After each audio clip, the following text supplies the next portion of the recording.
What kind of person calls a paying guest cheap to their face? That was the question pounding in Preston Zaller's mind as he stood frozen in a buffet line, dressed in a thrift store polo and khakis, his hair buzzed shorter than usual, and a pair of thick, rimmed glasses hiding his sharp features. It was his third day undercover, 15 miles outside Houston, at one of the 18 Buffett locations his late father built from the ground up. Preston had inherited the company 6 years ago, but lately, something felt off. Sales were steady, but complaints were trickling in more often: long lines, cold food, rude staff. Nothing explosive, but enough to make Preston curious. Still, this wasn't what he expected to hear. 3 days earlier, Preston had sat in his office watching customer feedback videos. One woman mentioned being ignored for nearly 10 minutes while standing at the carving station. Another said the staff looked miserable. Preston didn't want to rely on filtered reports anymore. He wanted the truth. So he picked one of the underperforming stores that hadn't seen a corporate visit in over a year, store number 11. The disguise worked better than he expected. Store managers had never met him in person. Most had only seen a headshot in an old memo.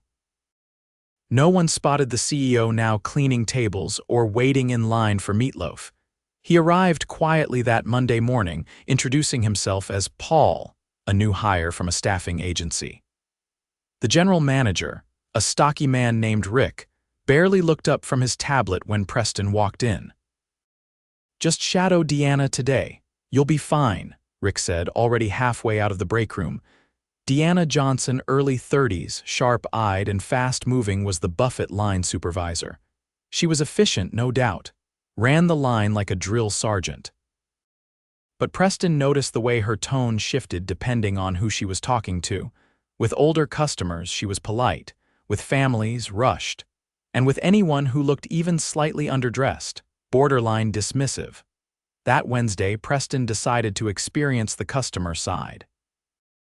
He clocked out for his break, changed into a plainer shirt, and got in the lunch line with the crowd.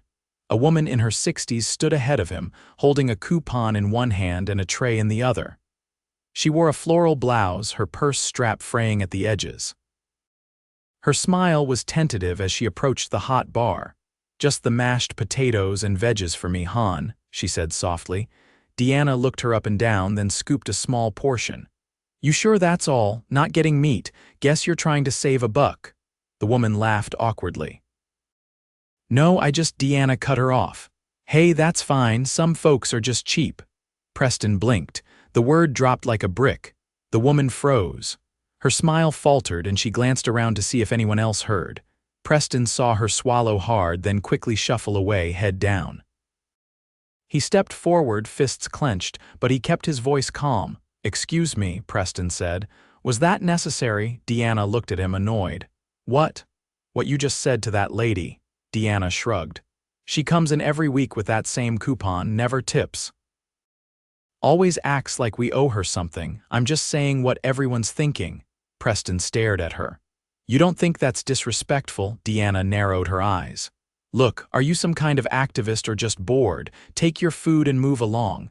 He didn't respond. He took the tray, found the woman sitting alone near the window, and sat across from her. "Mind if I join you?" he asked. She looked surprised but nodded. "Sure." "I'm Paul," he said. "Norma," she replied, her voice still quiet. "I heard what she said. That wasn't right." Norma sighed. "It's fine. I've heard worse." "It's not fine." She gave him a tired smile. "Sweet of you to say, Paul, but folks like her don't change." As Preston walked back into the kitchen, he noticed another employee quietly restocking trays, young, maybe 20, moving fast, focused. Preston had seen him 2 days in a row, always filling in gaps, helping others, never talking back. "What's your name?" Preston asked. "Devin," the young man said, glancing up. "You've been working hard," Preston said. "I've noticed." Devin paused, then said, "Just trying to keep things going. We're short 2 people this week. No one wants this shift." "Why not?" Devin hesitated. "Deanna, she's tough to work with." Preston nodded. He didn't press. But inside, he felt something shift. He was done watching. He was going to find out how deep this went. Thursday began before sunrise. Preston arrived an hour early, parked behind the building where most staff entered, and waited. The air was thick with humidity. A puddle near the dumpster reflected the flickering security light. He watched as Devon showed up on foot, the same faded backpack slung over one shoulder. He wore non-slip shoes with the soles beginning to peel, and his shirt clung to him from the walk. Preston followed him in, trailing quietly through the back door. Inside, the kitchen lights were buzzing, half the prep crew not yet in place. Only Devon and a dishwasher named Lenny were moving with purpose. Rick, the general manager, was nowhere in sight. Preston checked the schedule pinned near the time clock. Rick was supposed to be in at 6. It was already 6:15. Devon began prepping the salad bar, chopping lettuce with precise movements. Preston approached. "You always open by yourself?" he asked, keeping his voice casual. Devon glanced up. "Used to be 2 of us. Marcus left last month. No one replaced him. Management know, they know." "Just saying there's no budget." Preston nodded slowly. He stepped aside as Devon carried a crate of cucumbers to the line. In the corner, Lenny was unclogging the floor drain. He was older, maybe late 50s, with wrists wrapped in athletic tape. Preston hadn't spoken to him much yet. "You all right there?" Preston asked. Lenny grunted. "Better than the drain." He looked up, sweat on his brow. "You're the new guy, right, Paul?" "That's right." Lenny stood, cracking his back. "Don't worry, you'll get used to the chaos or you'll quit. Most do." "Why do they quit?" "Depends. Some don't like being yelled at. Others don't like doing 3 jobs. A door slammed in the distance. Rick finally arrived, shirt wrinkled, phone in hand. He didn't acknowledge anyone as he passed through the kitchen. Preston watched him head straight to the office. By mid-morning, the crew trickled in. Deanna showed up just before opening, barking at a cook about food temperatures before even clocking in. Preston kept his head down, helping set up the drink station. He noticed her skipping the hand-washing station as she went straight to the serving line. At 11, the doors opened. By noon, the dining area was packed. The line wrapped around the salad bar, and the hot bar trays needed refilling faster than usual. Preston saw Devon darting between the back and front, restocking from the walk-in, wiping down counters, and still managing to help a new hire who was clearly overwhelmed. Preston approached the hot food line just as Deanna was arguing with a customer. "That's what the sign says," she snapped. "If you want extra chicken, it's another $1.50. The man in his early 40s looked confused. "It wasn't extra last week." "Well, it is now. Prices change. Not my problem." Preston stepped in quickly. "I can handle this one," he said, nodding toward the tray of chicken. Deanna huffed and turned away. Preston served the man without charging the extra fee, then caught up with Devon in the back. "Is the price actually higher now?" Preston asked. Devon shook his head. "Nope, no change." Deanna just says that when she thinks someone's trying to get more than they paid for. "Does Rick know?" Devon hesitated. "Rick don't care. He barely leaves the office unless a supplier's at the door." Preston nodded once, then pulled a pair of gloves from the box and started scrubbing down the sneeze guard with Devon. Minutes later, a scream cut through the kitchen. They burst through the door to find a younger female employee, Mia, standing frozen near the soup station. The floor was slicked with broth. She had slipped but caught herself on the counter. Her eyes were wide and her hands trembled. Deanna stormed over. "I told you not to overfill that pan." Mia opened her mouth but said nothing. "Do you have any idea how much a burn lawsuit costs?" Deanna continued, voice sharp enough to make a nearby toddler cry. Preston stepped between them. "She didn't fall." "She's fine." "That's not the point," Deanna snapped. "She can't even follow basic instructions." Mia looked like she was about to cry. Preston turned. "Go take 5, get water." Mia hesitated, then darted to the break room. He faced Deanna. That was unnecessary. She could have hurt someone, and screaming at her helps how. Deanna crossed her arms. "You've been here, 4 days? You don't know how things run." Preston leaned in. "You're right, I don't. But I know how leadership doesn't look." Deanna stared at him, eyes narrowing. "Who exactly do you think you are?" He didn't answer. Instead, he stepped aside as Mia returned, visibly shaken but composed. "Back to the soup station?" she asked quietly. "No," Preston said. "You're on dining room duty. I'll cover here." Mia nodded and walked off. After the lunch rush, Preston checked the schedule again. There were supposed to be 2 additional floor staff and another kitchen hand. None had shown up. He found Devon scraping trays in the back. "How often do people call out?" "Almost every day. Some get tired of Deanna, others just don't care anymore." "What happens when they don't show? We figure it out." "Does Rick ever help on the floor?" Devon laughed, dry and short. "Rick doesn't touch food, says it's not his job. He's management." Preston glanced toward the office. The door was shut. Again, hours passed.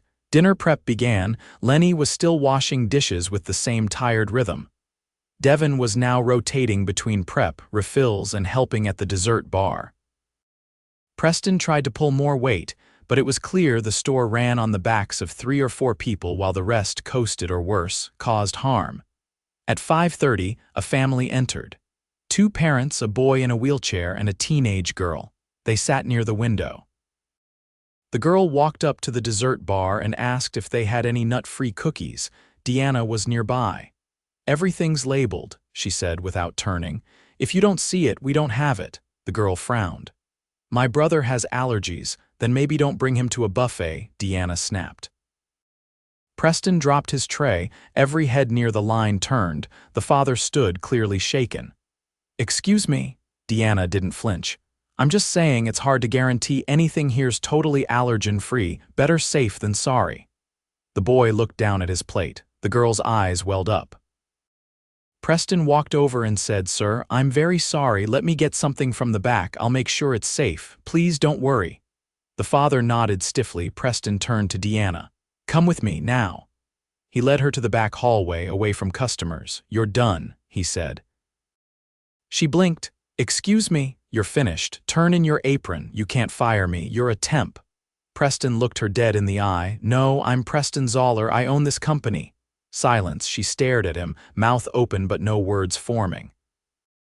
"You've disrespected customers, lied about pricing, created a hostile environment, and humiliated 2 people in the last 5 hours. I gave you the benefit of the doubt. That's over. You don't understand the pressures here. I've been here 4 days. I've seen everything I need to see." She stood motionless. "Leave your badge at the desk," he said. "Security will escort you out." As she walked away, stunned and pale, Preston exhaled. He turned back and saw Devon watching from the kitchen door. "You all right?" Devon asked. "I will be," Preston said, "but not until this place changes." The next morning, Preston arrived before dawn again and walked into a kitchen that felt like it had been holding its breath overnight. The silence was heavier than usual, broken only by the rhythmic thump of Lenny loading the dish racks. It wasn't just another workday now. Word had spread fast. Deanna was gone, and no one was sure what that meant for them. Devon was already at the prep counter, head down, slicing peppers with a steady hand. He didn't look up as Preston stepped beside him. "You doing all right?" Preston asked. Devon paused, then kept chopping. "I don't know, feels off, like when the power cuts out and you're waiting for it to come back." "She won't be returning," Preston said plainly. "But we've got a lot to fix, starting now." Devon glanced over, not with surprise, just clarity. "You serious about staying involved?" "As serious as I've ever been." Preston spent the next hour checking the walk-in inventory himself. He made a list of what was short, what had expired, and what simply hadn't been rotated properly. There were trays of chicken that had been mislabeled, and several cartons of eggs nearly a week past their date. A food safety violation waiting to happen. Rick hadn't shown up yet. By 8, the breakfast crowd trickled in. Early retirees, a few contractors, and one family with 2 toddlers. Without Deanna, the line moved slower but not less smoothly. Preston asked Mia to step in at the soup station. She hesitated, then took the ladle with both hands and nodded. "I'll figure it out," she said. "It's just soup." "You've got this," Preston said, then glanced over to where Devon was helping a new hire arrange the dessert bar. It was the first time he'd seen anyone coach someone else without being told to. At 9:15, Rick finally arrived. He walked in sipping coffee from a gas station cup, sunglasses still on, and headed straight for the office without a word to anyone. Preston followed. He waited until Rick sat, then closed the office door behind him. Rick didn't look up. "You need the key for the back freezer?" "I need 5 minutes." Rick finally glanced over. "You're that new guy, Paul?" "I'm Preston Zaller." Rick froze. His hand stopped mid-reach for the keyboard. Preston sat across from him. "Let's not waste time. I've been here almost a week. I've seen employees working 2-3 shifts worth of duties. I've seen supervisors insulting customers and staff. I've seen you disappear for entire shifts and ignore calls for help in the kitchen." Rick leaned back, jaw tight. "You think I don't work hard? This place is a mess because corporate keeps cutting corners. You want miracles, you send more people. I talked to HR already. No staffing requests have come from this location in over 6 months. Not one." Rick scoffed. "They don't approve anything. Why bother? It's not about approval." "You never asked." Rick didn't respond. Preston leaned forward. "You were given responsibility for this location. That meant managing people, not hiding in this room while they carry your weight. What do you want? An apology? You think you can run this place better from a clipboard?" Preston stood. "No, I think I need someone who actually shows up. You're done here." Rick's mouth opened, then closed again. He didn't argue, he just looked away. Preston left the office and locked the door behind him. On his way out, he called security to have Rick escorted off the premises. No drama, no confrontation on the floor, just finality. By 10, the staff were whispering. Not in fear, but in quiet disbelief. First Deanna, now Rick. 2 pillars of pressure gone. Preston called everyone to the dining room before the lunch rush. "Look, I know things feel uncertain right now," he said, his voice steady but direct. "You're wondering what happens next. Here's what I can tell you. This location has been surviving off the backs of a few good people, while others did as little as possible or worse. That ends now." No one interrupted. They just listened. "I'm staying on until we stabilize. We'll bring in interim support from other locations. No one here is losing their job unless they give me a reason to remove them." Devin raised his hand slightly. Preston nodded at him. "What about scheduling? We've got too many holes. People burn out quick." "I saw that. I'll be working with HR to bring in temporary help starting Monday. In the meantime, I'm here. I'll take shifts, and I'll rotate duties to make sure no one's stuck doing the same thing all day." No applause followed, just a kind of silent recalibration. Mia looked down at her shoes and then back up with a small nod. Lenny gave a quiet thumbs up before heading back to the sink. The lunch rush hit harder than usual. Customers had heard whispers too. Some came to see what was going on, others just wanted their regular plates. But the energy in the room shifted. People noticed things. Like how no one was barking orders. How the person behind the carving station Preston asked if they wanted light or dark meat, and actually waited for an answer.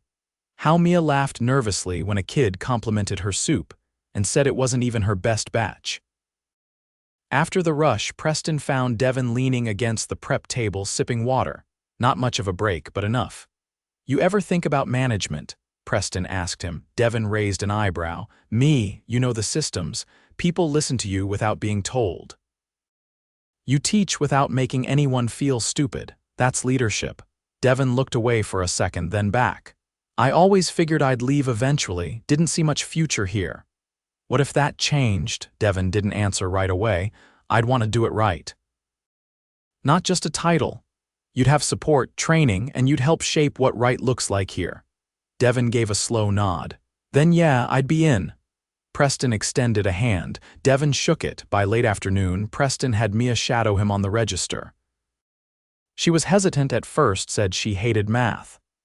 But halfway through the evening, she was handling transactions with ease, chatting with customers like she'd been doing it for years. Lenny stayed late without being asked, which Preston didn't let slide unnoticed. "Don't think I didn't see you run that kitchen alone half the morning," Preston told him. Lenny gave a tired shrug. "Was easier today somehow. It'll stay that way." Before closing, Preston took time to sit with the family from the day before the one with the boy in the wheelchair. They'd come back. "I hope yesterday didn't sour things," Preston said. The father gave a cautious smile. "We were shocked, sure, but the way you handled it, that mattered." Preston nodded. "We're making changes, real ones," the boy grinned. "The cookies were great, by the way. I'll make sure we keep them on hand." As the family left, Preston looked around the dining room. Tables were being wiped down by people who didn't look like they were just killing time. The music overhead was still bad, but somehow it didn't feel as loud anymore. The store wasn't fixed. Not yet. But it had turned. And this time it wasn't turning back. Friday morning opened without ceremony. The sky was still dim when Preston stepped through the rear entrance, the same as the rest of the staff. There were no whispered glances this time, no cautious distance, just quiet nods and the sounds of prep. Everyone had shown up. No excuses, no late arrivals, but no one looked relaxed either. They were waiting to see whether the previous day's shift had been a fluke or the beginning of something different. Preston moved straight to the back office. It wasn't Rick's anymore. He'd already changed the keypad code and removed the nameplate. The desk was cleared except for a clipboard with updated shift notes and a list of staff strengths he'd jotted down the night before. He wasn't here to micromanage. He was here to build something stable, and that meant knowing what people were actually good at, not just what they'd been stuck doing.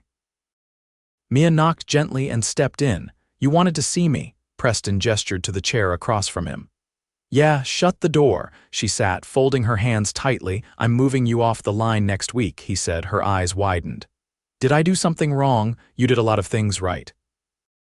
You've got a natural calm with customers. I watched you help a family with 3 kids yesterday, and not once did you lose pace or patience. That's rare." She looked down, shoulders easing slightly. "I want you to start training for front-of-house lead," he continued. "You'll learn scheduling, conflict resolution, customer protocols. We'll start small, but I need someone who can be the eyes and ears out there." Her voice was almost a whisper. "I didn't think I'd ever move up here. Neither did most people." "That's the problem." He handed her a printed outline of responsibilities. "This is yours, we'll work through it together." She stood, still holding the paper like it might vanish if she blinked too long. "Thank you. Don't thank me yet." "It's a lot of responsibility. I'm ready." She left without another word, but her walk was different, firmer, more upright. By mid-morning, Devin was helping unload a produce delivery. The supplier was new. Preston had switched vendors after discovering the previous one had been gouging prices and shipping inconsistent quantities for months. It was one of many quiet back-end issues Rick had allowed to fester. Preston joined Devin as they checked the items off the manifest. "Peppers look better than last week," Devin said, holding one up to the light. "They should. We're paying a fair price now." Devin finished the count, then asked, "You still planning to bring in outside help?" HR's already sent over a pool of temps. "We'll rotate them in starting Monday. Let you and Lenny take a real breather midweek." "You think they'll stick?" "They won't need to. They're here to cover gaps while we build from inside." Devin nodded once, then returned to the prep station. He didn't say more, but he didn't have to. He wasn't waiting for promises anymore. He was watching for action. That afternoon, Preston gathered the staff in the dining area after the lunch rush. Not everyone could leave their post, but most were able to take a moment. "I want to be clear about where we're going," he said. "This store has been running on exhaustion and fear. That ends. You're going to be supported, trained, and held accountable, not ignored or pushed past your breaking point." He looked around the room, made sure every eye was on him. "But I'm not just here to fix one store. I'm here to learn how we let this happen in the first place, and how to make sure it doesn't happen anywhere else." He paused, then added, "If you've got feedback, real feedback, I want to hear it. Directly. No filters." He gave out his personal email. "No forms, no middlemen, a direct line." After the meeting, Lenny approached him near the dish pit, wiping his hands on a towel. "You serious about that?" he asked. "Every word."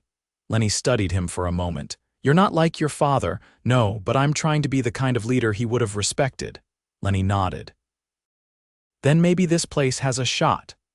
Preston spent the next 2 hours reviewing onboarding files. Several employees had never completed standard training modules. Others had been skipped entirely because the previous management hadn't bothered. He arranged for a regional trainer to visit the following week and conduct one-on-one sessions during slow shifts. Late that afternoon, a woman arrived at the register carrying a folder. Her name was Tasha, one of the temp workers Preston had fast-tracked to fill the gaps. Mia greeted her and quickly walked her through where to find gloves, apron stock, and the layout of the line. Tasha asked a few questions, wrote things down, and got to work. No hesitation. No complaints. By 5 o'clock, the dining room was nearly full. A group of 6 teens came in, laughing too loud but polite. One of them had a speech delay. When he stepped up to the counter, Preston saw him struggle to ask for the chicken tenders. Tasha waited, didn't rush, let him finish. Then she smiled and said, "Got it," before plating his food neatly. Preston caught the boy's friend leaning over and whispering. She was cool about it. That mattered more than profit margins. As the night wound down, Preston took stock. He didn't need metrics to measure the shift. He could see it. The kitchen moved with less panic and more rhythm. People didn't avoid eye contact. There were still mistakes, but they were met with guidance instead of blame. At closing time, he found Devin wiping the sneeze guard. "You've got an eye for pace," Preston said. "You're always 10 seconds ahead of what's needed." Devin didn't look up. "It's just habit. It's leadership. I want you to shadow the incoming assistant manager next week. Learn how the systems work behind the curtain." Devin finally turned. "Seriously? I don't hand out titles, but if you're willing to earn it, I'm willing to back you." Devin nodded once. "I'm in." Preston left through the back door, same as he had all week, and stood for a moment in the quiet lot. The air was warmer now, not humid like Monday, just warm. Inside, the lights were shutting off one section at a time. The last sound he heard was Lenny humming under his breath while stacking trays. The store wasn't perfect, but it was honest. And for the first time in a long time, it was on its way to becoming something worth staying for.